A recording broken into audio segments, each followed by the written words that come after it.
Thank you, Greg. My talk is going to overlap a little bit with Cheryl's, but if you're like me, you probably have to be hit on the head twice at least before you really start to register some of these things. So I'm going to talk about strategies and in particular managing the mineral program. So one of the questions that I often get from producers is what program is going to be right for me? And when producers start to look at that, you know, there's lots of choices out there. You've got 1-to-1 minerals, 2-to-1 minerals, you've got tubs, you've got boluses, you've got injectable sources, you've got grain screening pellets. There's just lots of choices out there that you have to start to make the decisions on. Within each of these products, there's unique formulations in terms of perhaps protein content, perhaps calcium phosphorus content, trace mineral levels, the availability of those minerals. So there's lots of questions that people have in terms of what product they should be using. I think probably the most important question that you can really ask yourself when you're considering an appropriate mineral feeding program is how well do you actually know your own operation? And again, this gets back to a little bit what Dr. Waldner was talking about in terms of soil types. Are you in areas of Western Canada that historically have been identified as deficient in certain minerals in the soils? And gray-wooded soils for copper, gray-wooded soils for selenium have been historically identified in those areas. Soil mineral concentrations such as the molybdenum content that will get transferred to the feed that can influence the availability of some of these minerals. Water quality as also just mentioned in terms of sulfate levels. And as well, how many producers actually have their forages tested for both the mackerel and the trace minerals. A lot of them get tested for protein, a lot of them get tested for fiber and energy, but on the trace mineral side of things, not to the same extent for sure. We also have to recognize that as the cow goes throughout the year, throughout her reproductive cycle, her mineral levels are not constant. They start to change, and particularly the last trimester, the last 6 to 8 weeks prior to calving, and that time period from calving through breeding are really the two critical points that we need to focus on with respect to supplementation. So there's lots of questions that producers have with respect to what program is right. When we look at some of the different strategies that are out there, certainly probably the predominant ones are the loose mineral programs, and these are really centered around calcium and phosphorus. And when you look at the variety of these programs that are out there, they're different companies, they really start to focus them on producers' forage program, on the mineral content of those forages, and you start to see variations in formulation, again, depending upon the time of year and the stage that producers are looking at feeding these minerals to the cows. So these programs are often designed to match forage quality as well as the animal's requirements. And when you start to look at deficiencies of calcium and phosphorus, they can be pretty severe. For calcium, we get into issues with milk fever. We can see decreased milk production. We can see issues with walking in terms of skeletal structure, poor reproductive performance. And with respect to phosphorus, we see a lot of the same types of issues coming into play. With respect to calcium, if you look at the animal's requirement and how they change over time, in terms of grams per day, we're talking about somewhere around 20 grams per day is the requirement during the second trimester of pregnancy, and that's probably the lowest point of the animal's requirements over the course of a year. 20 grams is, 3/4 of an ounce or so. And as that animal moves through the third trimester and into post-calving, the requirements increase to about an ounce and then maybe up to 1.5 ounces post-calving. So we're talking grams per day, ounces per day as the requirement for calcium. And if you look at phosphorus, typically they're about half of those levels. So if we look at the typical feeds that are out there and we look at the matching of some of these forage types to different mineral classifications, You know, we can look at legume, we can look at grass legume hays, and what we'll typically see in those types of hays is relatively high amounts of calcium, anywhere from 1 to 2%, and relatively low amounts of phosphorus. So if we're looking at a loose mineral calcium to phosphorus program here, we really don't want a 2-to-1 mineral. We're really going to be looking to bring phosphorus into the picture if we need it. And so if we need a calcium phosphorus mineral, we'll be looking at generally a 1-to-1 mineral. If we look at some of our grass type hays, they tend to be more intermediate in calcium and relatively low in phosphorus. And so in that case, again, depending on whether we need a calcium phosphorus mineral, we could be looking at a 2-to-1 mineral or a 1-to-1 mineral. Similar type of situation with cereal green feed, very similar to the grass hays. And if we start feeding an appreciable amount of cereal grains in a backgrounding operation or certainly in a feedlot situation, these cereal grains are very low in calcium, so we have to bring in a calcium source, and typically that's going to be limestone. Magnesium and potassium are two other of the macro minerals that are essential in their own right.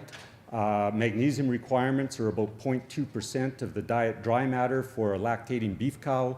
Potassium requirements are about 0.5 to 0.7%. Rarely do you ever see issues in terms of deficiency with respect to potassium.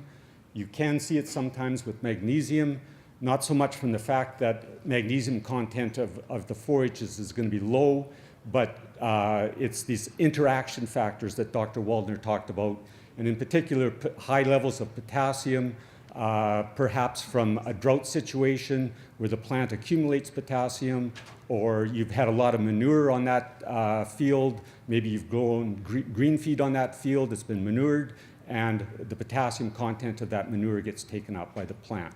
And you can start to see interactions between potassium and other cations like magnesium that reduces absorption, and you can get into situations like tetany, which is a magnesium deficiency.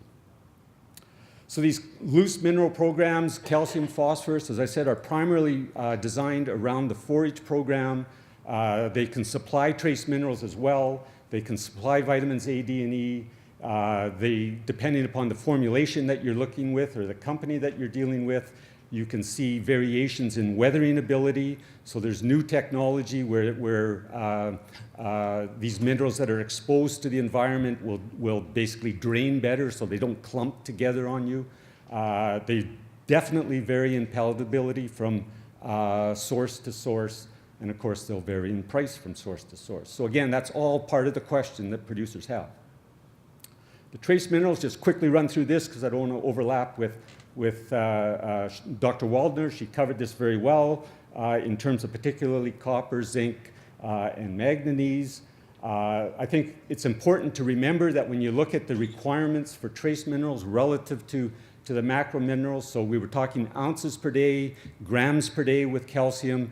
Now we're starting to talk milligrams per day. And so when you look at the requirements for trace minerals, we express them as milligrams per kilogram of diet dry matter or on a parts per million basis.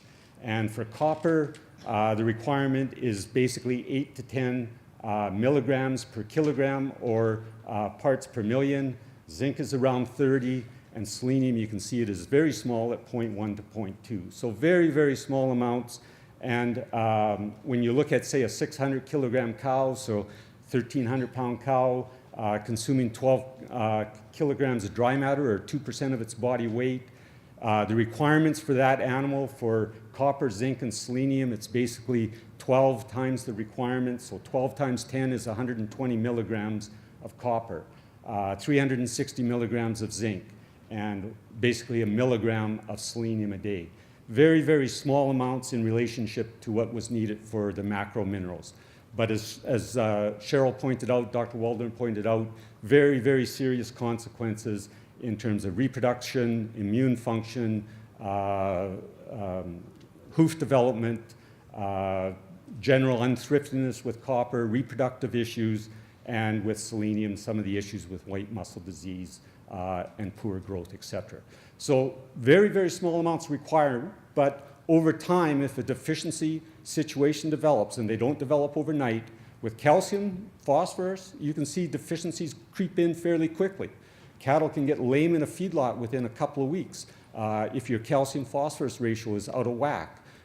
With trace mineral deficiencies, it's a lot longer. It's a slower process to deplete that animal, but very serious issues if it happens. So if you're going to decide on a mineral, one of the things that you really have to understand is your mineral tag. And it's not always the easiest thing to understand. So for example, if you look at two different mineral sources and you look at the tag, this is often what you'll see. So you'll see some of the macro minerals like calcium and phosphorus expressed as a percent. So calcium at 20%, for example, whereas the trace minerals are in parts per million, and copper, for example, at 2,400. And you could scratch your head and say, well, what's that mean in terms of intake of these animals per day? And then you can look at another tag and it says, oh, copper here is 1,000, okay? And then you look at the price tag of these two, and one might be $1,500, probably source A here, and the other might be 1,000. And you say to yourself again, which mineral is going to be appropriate for me? So you have to understand your tag. You have to be able to work through what those numbers are actually telling you. And the first thing you need to look at on that tag is what is the expected consumption, okay? Is it 2 ounces a day, 3 ounces a day? Is it expressed as per kilogram of body weight, or is it expressed as actual ounces per head per day? They all vary from one company to another, so you have to look at that. And if you're going to compare mineral sources, you've got to put them on an even keel. So in this case, for example, the mineral tag might say consume at 100 grams per day, which is basically 0.1 of a kilogram, and it's approximately 3 ounces. So 90 ounces is, 90 grams is basically 3 ounces. So if 100 grams is the expected consumption, and the tag says 2,400, or in this case, 1,000 parts per million, the copper intake from that mineral would be expected to be the 0.1 times the 1,000 milligrams per kilogram that it contains, or 100 milligrams per day of copper that would be coming from that. And if you wanted to evaluate the entire tag, you would have to run through each one of those and do that calculation. So 100 grams at 20% copper is basically 18 grams of copper per day. And the requirement for a 600 kilogram beef cow in the 3rd trimester is roughly 32 grams a day. So you're getting about half of that from that mineral of a requirement. And the same with phosphorus, you're getting about half directly from the mineral. And then as you go down and you start to look at the trace minerals that are supplied relative to the daily requirement, you start to look at that and say, well, in this case, this mineral's paying, or not paying, it's supplying an awful lot more of these trace minerals than's actually required. Should I be feeding this mineral? That becomes the question, particularly if it's at a higher price. Then when you look at the other mineral and you do the same types of calculations, and you go down and you look at what's being supplied versus what the requirement is, you can see, well, this mineral, in fact, might actually be closer to meeting that animal's requirements, and combine that with what's in the feed, maybe I'm going to get away with this mineral, and I can get away with it at a lower cost. So those are some of the questions you have to ask yourself. But really, what mineral is going to truly be best for your operation?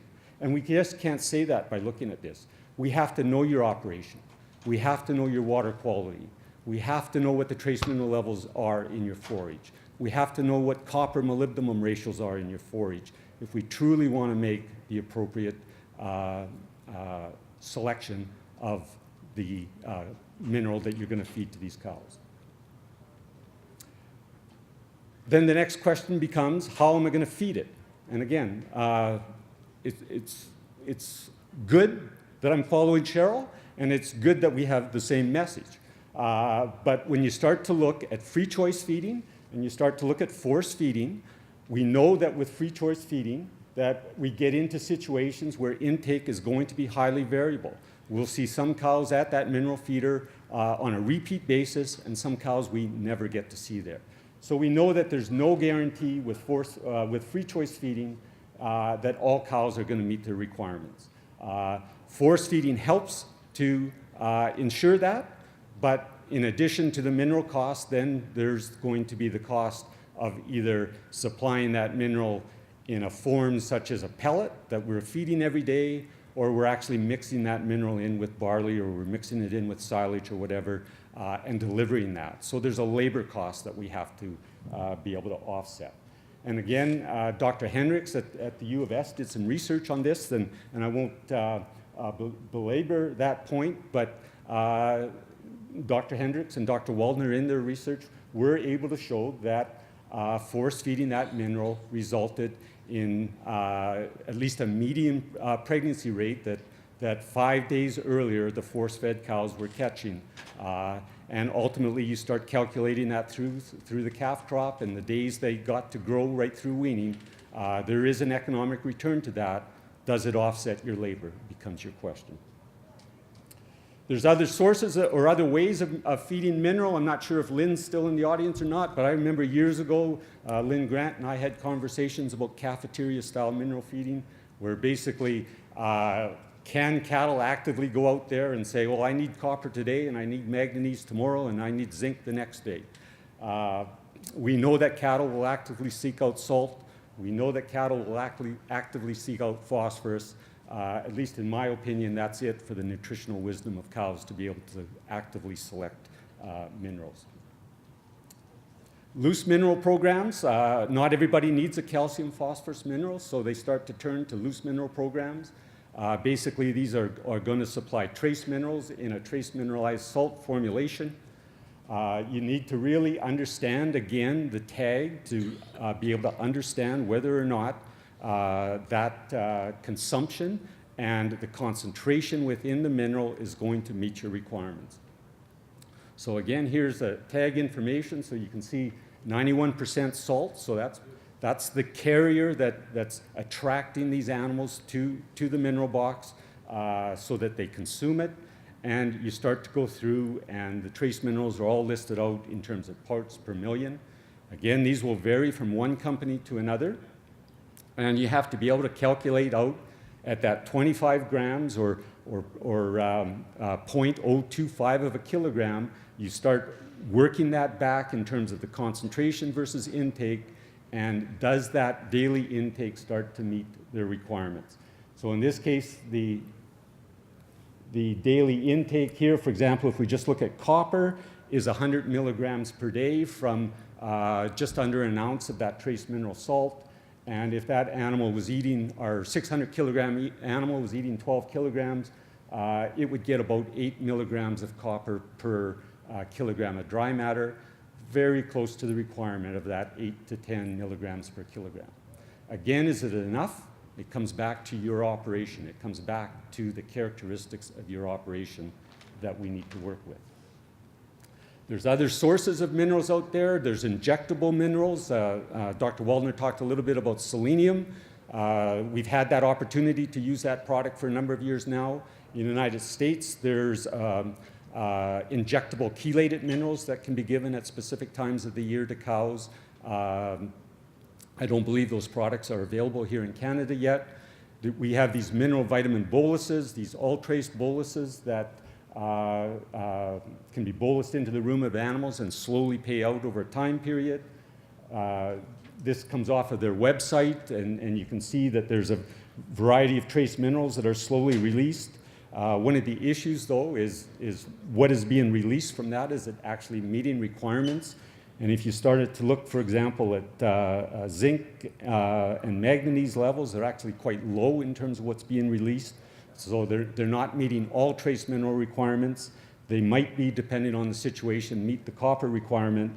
Vitamin A is relatively high, but vitamin E is very, very low there. So whether they're going to meet all of the requirements for all trace minerals, you would really have to look at that. And there's also been some work done at the U of S through the veterinary college that's looked at the efficacy of these products relative to non-bolus cattle.